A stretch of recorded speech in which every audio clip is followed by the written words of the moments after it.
Ngayon ay susubukan natin magmotor na kakaiba dito sa Vietnam.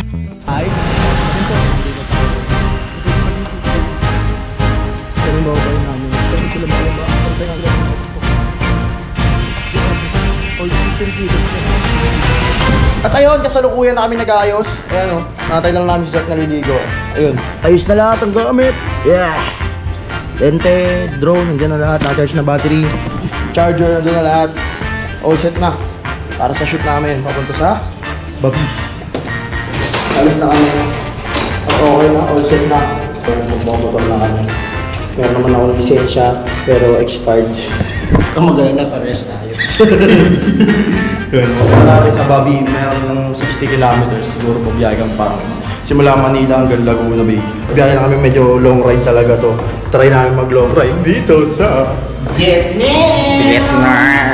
Simula ngayon ay babiyahe lang naman kami ng almost 2 hours para makarating kami sa Babi Mountain. Kumbaga ito yung biyahe namin from Manila hanggang Laguna. Ganun siya kalayo. So isipin natin mga 2 hours yung biyahe or 3 hours bago tayo makadating dun sa destination natin. So yun, ito na kami. Tara, let's go! Kaya ano pang hinihintay natin? Tara na't bumiyahe!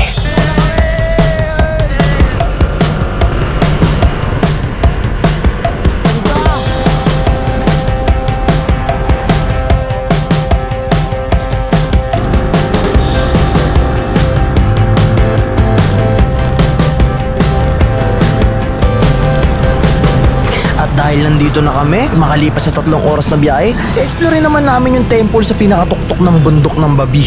Guys, grabe yung pawis ko. Inakit namin yun. Pupunta ka agad temple. Galing kami sa pinakababa. Sobrang haba na nilalakad na namin, yung bigat pa ang balak. Napakahaba talaga ng lalakbay namin na to. Hindi sila. Nagpapahinga. Baba. Para mapakita ko sa inyo kung gaano kalayo ilalakaran namin, ito siya. Simula dito ay kailangan namin maghagdan para makapunta lang dito sa Angel Ho Temple. Unang location pa lang to. Angel Ho Temple. Unang location pa lang. Malayo pa. Pero malayo na. Tignan mo. Ayun. Ayun pa. Pwede bagong hagdan ulit. Hindi na tapos yung hagdan dito. Grabe. Yung hagdan din natatapos. Pare, dito na pare! At sa wakas, makalipas ang ilang oras na paghahagdan, talagang malapit na namin marating ang Tagatog. Oh my goodness! Oh, yes!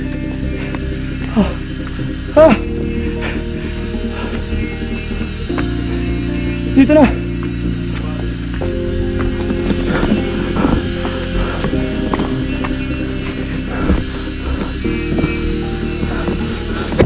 Ito na pare. Nandito na. Nandito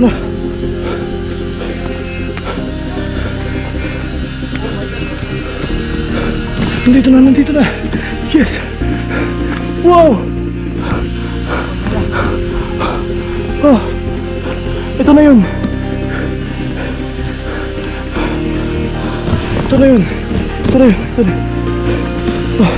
Tayo muna.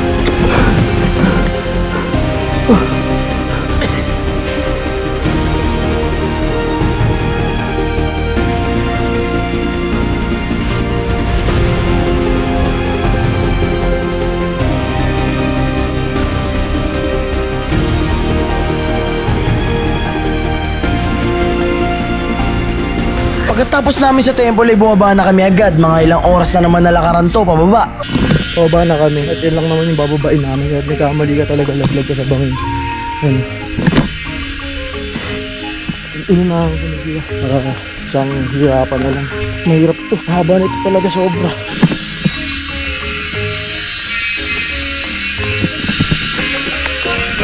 Diretso na ito, nakapalinahan ito.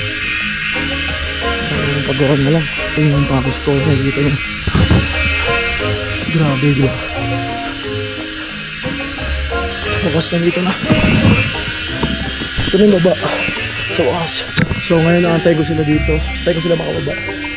Tignan na ako. At pagkatapos namin dito, pupunta naman kami sa abandoned church at doon naman kami mag-overnight. Free wheel lang, free wheel. Wala na kaming gas. Free will lang kami kasi wala na kaming gas eh. Nangyaka kasi sabi ko sa'yo kanina, magpagas na tayo. Yun lang. Ayaw mo. O ngayon, buti na lang pababato ng bundok. Kung hindi tayo makakababa.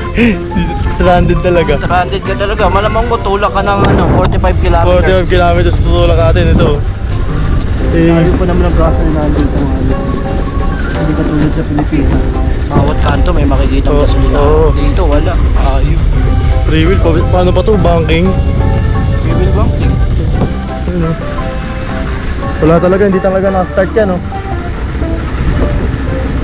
Hindi talaga nakastart motor namin. Sana nabibili. Inabot na kami ng gabi nung makarating kami dito sa abandonadong simbahan. Lahat ng overnight experience dito ay mapapanood nyo kay Zarkaro. May naisip si Sleng na idea. Pagdidikitin yung motor at lalagyan ng maliit na bubong para may sisilungan kami. Jesus name mighty we pray. Amen. Although kumikidlat-kidlat pa rin, pero at least wala nang ulan. What happened tonight is a memory of a lifetime.